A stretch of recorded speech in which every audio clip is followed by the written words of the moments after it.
आज मोदी सरकार के द्वारा हमारी वित्त मंत्री आदरणीय निर्मला सीतारमण जी के द्वारा बजट पेश किया गया। ये बजट प्रधानमंत्री नरेंद्र मोदी जी का जो विजन है 2047 में विकसित भारत, उस उद्देश्य के साथ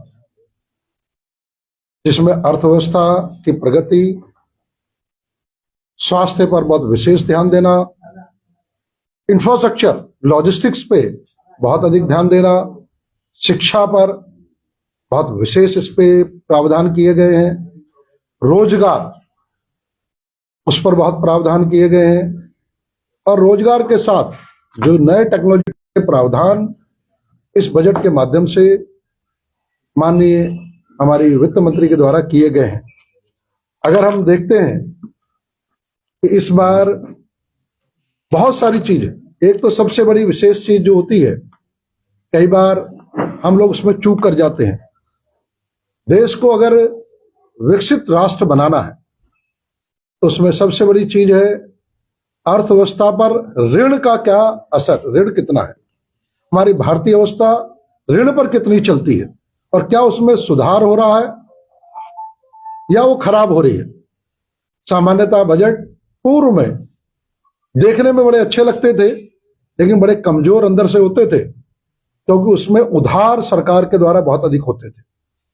साथ ही साथ राजकोषीय घाटा, वित्तीय प्रबंधन का सबसे बड़ा अगर मेजरमेंट माना गया है तो राजकोषीय घाटा, यानी जितना हम खर्च कर रहे हैं और जितना हम कमा रहे हैं उसका घाटा कितना है, तभी देश की अर्थव्यवस्था सुदृढ़ अर्थव्यवस्था मानी जाती है और तभी संसाधन आते हैं और तभी मध्यम वर्ग और गरीब योजनाएं, उनकी योजनाएं सरकार चला पाती है स्थायी रूप से। इस बजट की बहुत सारी विशेषताएं हैं। एक तो हमारा जो डेट टू जीडीपी है, जिसे कहते हैं उधार, टोटल हमारा जो सकल उत्पाद है उसके विरुद्ध जो पिछले वर्ष तक 56% था, 56.1% था, वो 55.2%, यानी काफी कम करने का इस बार वह जो हमारा डेट टू जीडीपी है वो प्रयास किया गया है, जो अर्थव्यवस्था के सुदृढ़ करने के लिए बहुत बड़ा एक टूल होगा। साथ ही साथ राजकोषीय घाटा, यानी ये घाटे का कितना बजट है जिससे महंगाई बढ़ती है। राजकोषीय घाटे से ही आने वाले समय में महंगाई बढ़ती है।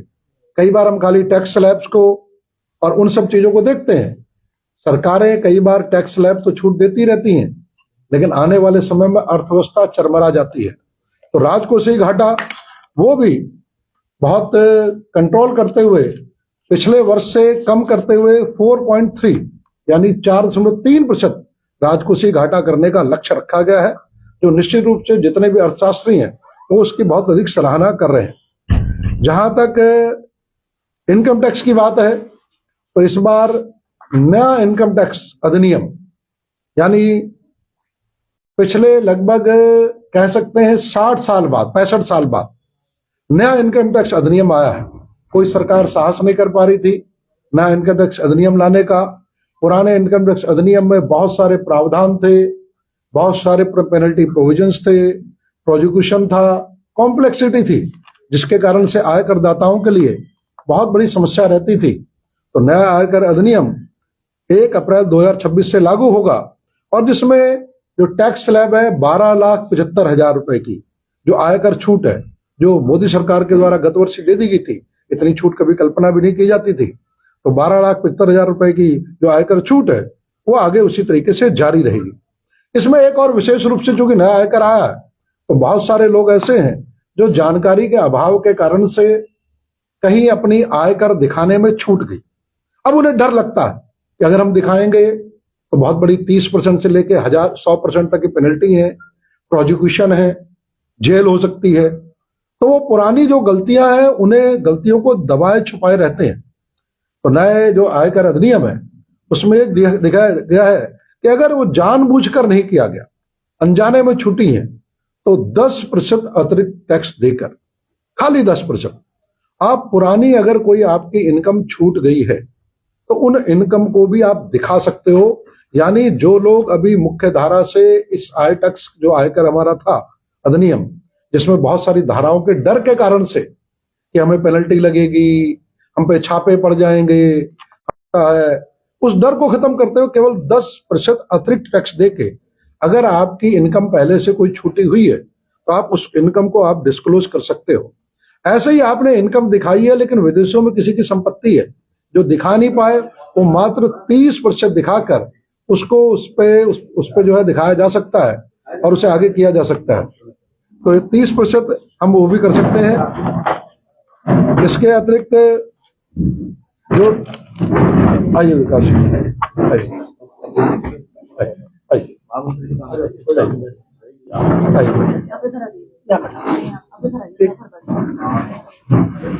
इसके अतिरिक्त जो हमारा बजट है उस बजट में कई आयकर दाता होते हैं जिनका टैक्स कटना नहीं होता, लेकिन उन्हें नील डिडक्शन के लिए टैक्स के लिए असिंग अफसर्स के पास बहुत चक्कर लगाने पड़ते थे।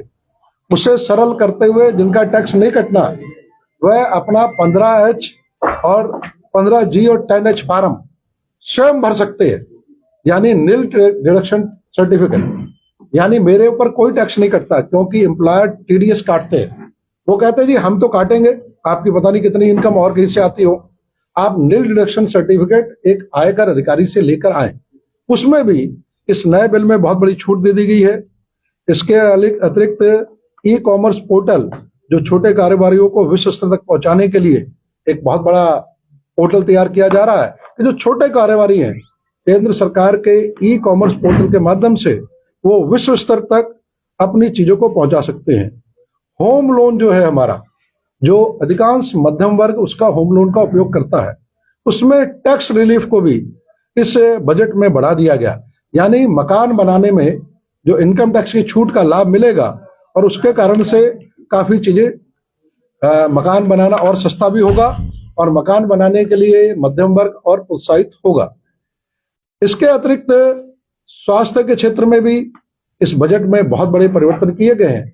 मुख्य रूप से गंभीर बीमारियां, कैंसर, शुगर और इसके अतिरिक्त 7 और बीमारियां, उन पे उपयोग होने वाली जो दवाएं हैं उन्हें बहुत बड़े स्तर पर सस्ता कर दिया गया। तो कैंसर एक जानलेवा बीमारी होती है, उसमें परिवार बर्बाद हो जाते हैं आर्थिक रूप से, उनका इलाज बहुत महंगा होता है। ऐसे ही डायबिटिक पर और 7 गंभीर बीमारियों पर इस बजट में काफी दवाओं को सस्ता कर दिया गया है, उनमें कस्टम ड्यूटी पे बहुत बड़ी छूट दे दी गई है।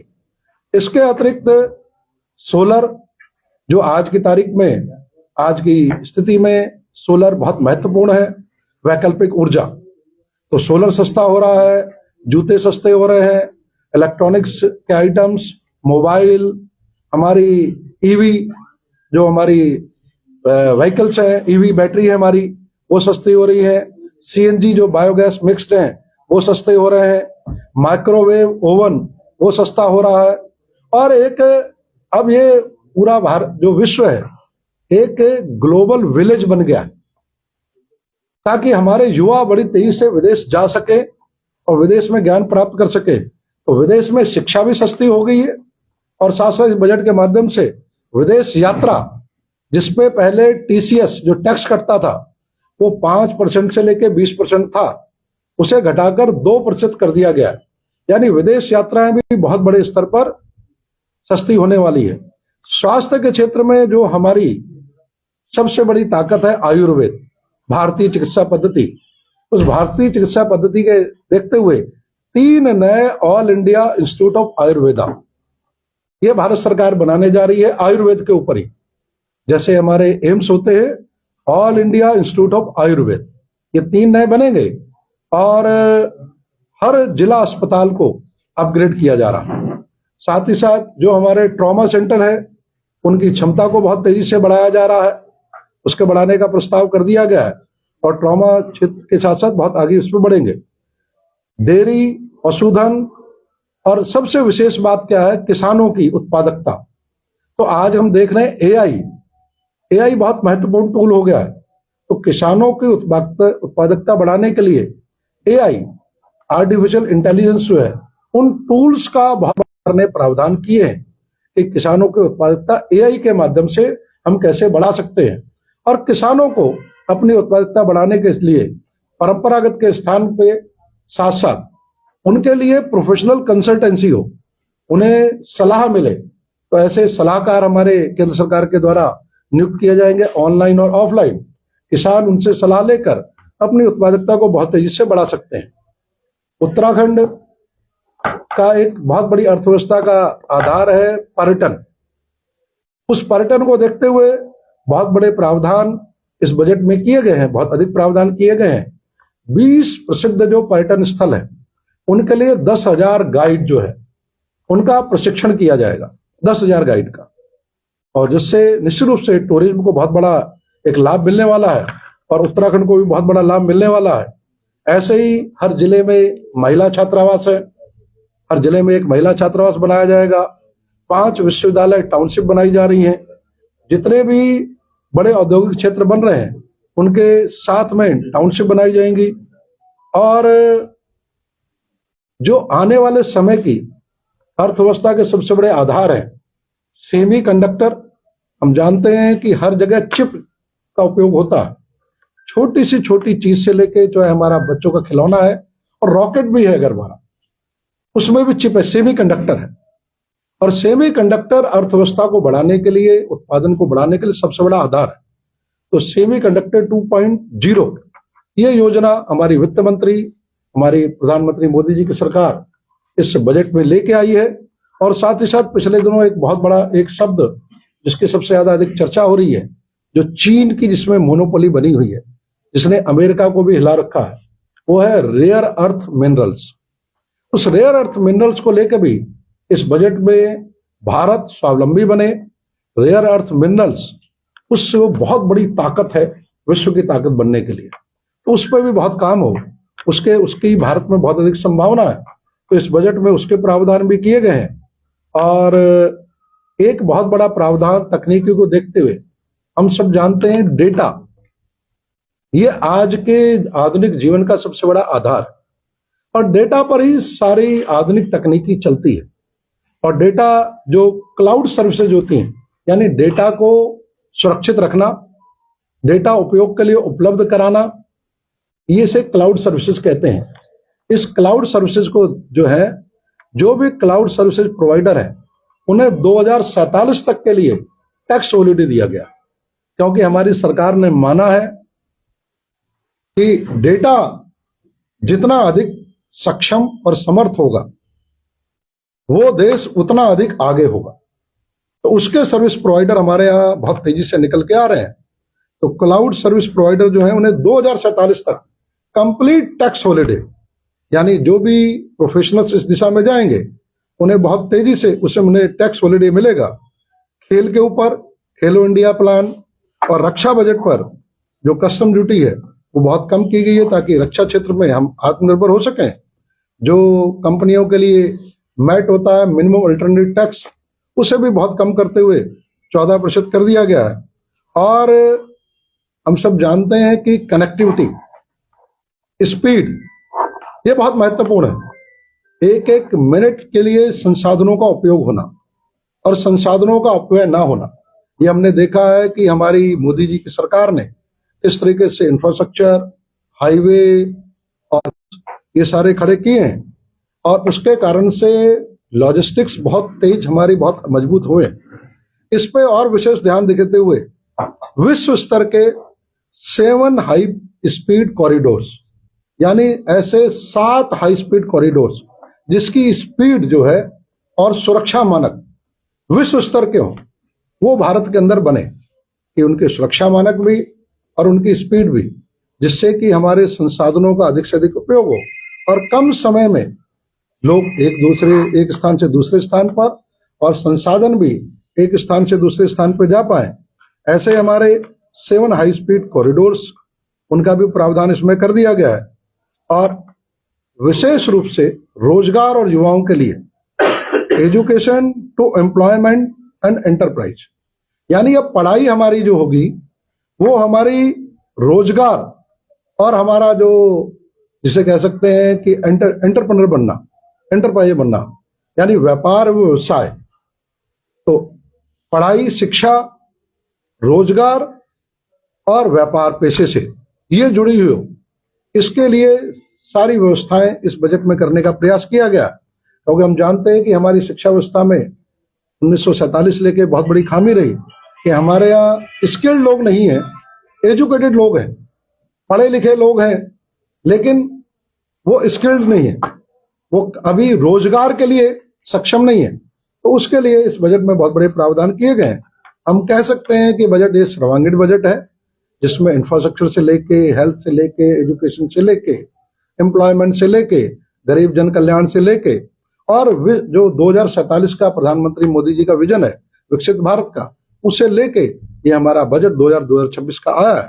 मैं धन्यवाद देता हूं माननीय प्रधानमंत्री नरेंद्र मोदी जी का, और साथ ही साथ धन्यवाद देता हूं वित्त मंत्री निर्मला सीतारमण। जो ग्रोथ रेट है वो 7% से अधिक रहेगी, इसका ये विश्वास इससे पहले जो सर्वे आए थे उसमें भी व्यक्त किया गया और इस बजट में भी व्यक्त किया गया। धन्यवाद। हमारा कई देशों की सीमा से लगा हुआ है, सभी देशों में रक्षा बजट को लेकर बड़े बड़े प्रावधान किया, तो हमारे जो बजट जो है इसमें क्या रक्षा में सबसे बड़ी विशेषता क्या है कि अब धीरे धीरे हम देख रहे हैं रक्षा स्वावलंबी हो, हमारे इंडिजिनियस, जिसे ये हमारे डिफेंस के जो इक्विपमेंट्स हैं, हमारे हथियार है। कोई समय था जब एक बंदूक की गोली भी हम इंपोर्ट करते थे, और आज ब्रह्मोस से लेके, तेजस से लेके ये हमारे एक्सपोर्ट हो रहे हैं। हजारों करोड़ का एक्सपोर्ट, कई 100 गुना एक्सपोर्ट हमारा बढ़ गया। और इसमें रक्षा क्षेत्र में एक तो टेक्नोलॉजी जो शेयरिंग है, क्योंकि हम देख रहे हैं कि पिछले दिनों फ्रांस से लेके, रूस से लेके जो रक्षा के हमारे ट्रीटी हो रहे हैं, उनमें टेक्नोलॉजी शेयरिंग की बात हो रही है, ना कि हो रहा है खाली हथियार ले लिया जाए। उसकी हम टेक्नोलॉजी शेयरिंग हो, जिससे आगे हम उसे खुद भी बना सके। और इस रक्षा, इसमें जो कस्टम ड्यूटी है, जो भी रक्षा क्षेत्र में निर्माण करने के लिए जितने भी रॉ मटेरियल आता है, टूल्स आते हैं, उनमें कस्टम ड्यूटी बहुत कम कर दी गई है, जिससे कि भारत का ही रक्षा क्षेत्र डेवलप हो। किसानों को उम्मीद थी कि 26 का जो बजट है वो करने में किसानों को कर्ज माफी जो होगा इस बजट में आएगा, लेकिन जो दूसरा वजह थी एमएसपी की गारंटी मिलेगी इस बजट में, लेकिन इस बजट में कहीं इसका जिक्र नहीं होता। इसको देखिए, सबसे बड़ी बात है किसानों को कर्ज माफी वाला जो विषय है, कर्ज माफी से अधिक उनके लिए महत्वपूर्ण है उत्पादकता का बढ़ाना। क्योंकि भारत में जो हमारा क्षेत्रफल है वो कम नहीं है, लेकिन जब हम विदेशी जो हमारी जो प्रोडक्टिविटी है उनसे कंपेयर करते हैं तो पर हेक्टेयर की हमारी प्रोडक्टिविटी बहुत कम है। अगर ये प्रोडक्टिविटी बढ़ जाती है, आप कल्पना करें जो किसान 1 एकड़ में आज 26 किलो 28 किलो अगर गेहूं पैदा कर रहा, वही 50 किलो पैदा करना, क्विंटल अगर 50 क्विंटल पैदा करना शुरू कर दे तो उसे किसी कर्ज माफी की जरूरत नहीं है। तो इस बजट में उत्पादकता बढ़ाने पर ध्यान दिया गया है। उनकी कौन सी फसल कब लगाई जाए, किस तरीके से लगाई जाए, उनकी जो कंसल्टेंसी है उस पर प्रावधान किए गए, अनेक ऐसे प्रावधान किए गए। और वैसे भी सब जानते हैं कि सरकार में एमएसपी जिस स्तर पर बढ़ी है और एमएसपी वास्तव में किसानों को दी गई है, वो पूर्व सरकारों से बहुत अच्छी दी गई है। अपने मिडिल क्लास के लोग हैं जो होम लोन लेते हैं, 2 लाख उम्मीद होती है, तो उम्मीद आई थी इस बजट में 3 लाख का प्रावधान आएगा, लेकिन इसका भी कोई जिक्र नहीं हुआ। इसमें होम लोन पे जो टैक्स रिलीफ है उसमें टैक्स रिलीफ दी गई है। जो डिटेल प्रावधान आएंगे उसमें आपको जानकारी आएगी कि होम लोन पर जो सरकार द्वारा हर वर्ग के लोगों को राहत दी गई, और सोना जो है 192 पहुंचा था और चांदी 420 पहुंची थी। आगामी 2027 के आने वाले चुनाव संकेत नहीं है। देखिए, सोना और चांदी जो है वो भारत की अर्थव्यवस्था के कारण से नहीं हो रहा, वो अंतर्राष्ट्रीय कारणों से हो रहा। और अंतर्राष्ट्रीय सोना और चांदी अंतर्राष्ट्रीय रेट उसके तय होते हैं, उसमें भारत के लिए नियंत्रण करना बहुत मुश्किल होता है। लेकिन फिर भी इस बजट में सोना और चांदी को लेके प्रावधान किए गए। सर, युवाओं के लिए क्या खास रहा है? युवाओं के लिए सबसे बड़ी बात है टू एम्प्लॉयमेंट एंड एंटरप्राइजेस, यानी हमारी जो शिक्षा व्यवस्था पिछले 75 साल में जो रही, वो शिक्षा व्यवस्था केवल एक एजुकेशन डिग्री देने वाली रही, स्किल देने वाली नहीं जिससे रोजगार। तो इस बजट में सबसे बड़े प्रावधान ये किए गए कि शिक्षा से रोजगार और पेशेवर व्यापार व्यवसायी बने, इसके प्रावधान इसमें काफी बड़े स्तर पर किए गए। विकास जी क्या कहना चाहेंगे बजट को लेकर? देखिए, बजट में हमारे माननीय जी ने आपको बहुत डिटेल में बताया है मैं यही कहना चाहूंगा कि जो प्रधानमंत्री नरेंद्र मोदी जी का लक्ष्य है कि हमने 2047 में विकसित भारत बनाना है, उसको लेकर ये बजट की तैयारियां हैं। और आप देख रहे हैं जहां युवाओं को रोजगार, शिक्षा के साथ साथ उनको रोजगार के लिए धन उपलब्ध कराना और उनके जो व्यापार को बढ़ाने के लिए जिस प्रकार से पोर्टल के माध्यम से आज बड़ी बड़ी कंपनियां अमेजन है, फ्लिपकार्ट है, वो जो उनके पोर्टल है कहीं ना कहीं वो बहुत सारा पैसा आम व्यापारी से वो ले लेते हैं, वो कमाई उनकी होती है। लेकिन मैं समझता हूँ अगर सरकारी पोर्टल कोई बनेगा और उसमें अगर युवा व्यापारी जाके खरीद बेच करेंगे तो कहीं ना कहीं उसको युवाओं को लाभ होगा, क्योंकि मैं व्यापारी भी हूँ। अमेजन पे रजिस्ट्रेशन कराते हैं तो हमारा बहुत सारा प्रॉफिट कहीं ना कहीं वो कंपनियों को जाता है। सरकारी होने के बाद निश्चित तौर पर युवाओं को लाभ मिलेगा। और युवाओं को जिस प्रकार से मोदी जी ने छोटे छोटे परिवारों के घर के लोगों को स्टार्टअप के माध्यम से बड़ा बड़ा उद्योगपति बनाने का जो उन्होंने काम किया है, तो कहीं ना कहीं सराहनीय है। किसानों के लिए जिस प्रकार से आप देख रहे हैं कि उनको वैज्ञानिक तकनीकी के साथ जोड़कर AI का इस्तेमाल करते हुए, यानी उनकी जो खेती है उस खेती में भी किन फसलों को लगाना है, किन फसलों को हम अच्छा प्रॉफिट कमा सकते हैं, और फार्म टू सेल का भी जो उन्होंने ऑप्शन दिया, यानी किसान की फसल खेत से ही सीधा बिक जाए। और जिस प्रकार से लगातार प्रधानमंत्री नरेंद्र मोदी 6,000 रुपए प्रति वर्ष किसानों को दे रहे हैं, उसे भी जारी रखने का निर्णय लिया है, तो कहीं ना कहीं किसानों के लिए एक बहुत बड़ी राहत है। इंफ्रास्ट्रक्चर के अंदर भी आप देख रहे हैं, चाहे हमारा रेलवे हो, चाहे हमारी सड़कें हो, चाहे हमारा हवाई मार्ग हो, इंफ्रास्ट्रक्चर हमारी बिल्डिंग है, उनको भी मजबूत करने के लिए अच्छा प्रावधान किया गया है। हमारे रक्षा के क्षेत्र में भी आप देख रहे हैं कि हमारी सेना को सशक्त करने के लिए, सीमाओं को मजबूत करने के लिए, और जिस प्रकार से हमारी सरकार चिंतित है, वास्तव में मैं कहूंगा ये बजट किसान हो, व्यापारी हो, युवा हो, सबके लिए, हमारी बहनों के लिए अच्छा बजट है। और कहीं ना कहीं इस बजट से विकसित भारत 2047 की झलक दिखती है। मैं प्रधानमंत्री श्री नरेंद्र मोदी जी को और हमारी वित्त मंत्री श्रीमती सीता निर्मला रमण जी को मैं इस अच्छे बजट के लिए बधाई देता हूं। और ये बजट कहीं ना कहीं देश के अंदर खुशहाली लाएगा। और हम देख रहे हैं कि बजट से कितना लोगों में उत्साह है और लोगों में लग रहा है कि लगातार ये हमारी सरकार का जो तीसरी सरकार है, 9वां बजट है, जनता के लिए है। किसी उद्योगपतियों को या किसी ऐसे पूंजीपतियों को लाभ देने की ना सोचकर आम जनमानस को लाभ देने की कोशिश हमारी सरकार ने की। मैं प्रधानमंत्री जी का और वित्त मंत्री जी का धन्यवाद देता हूं।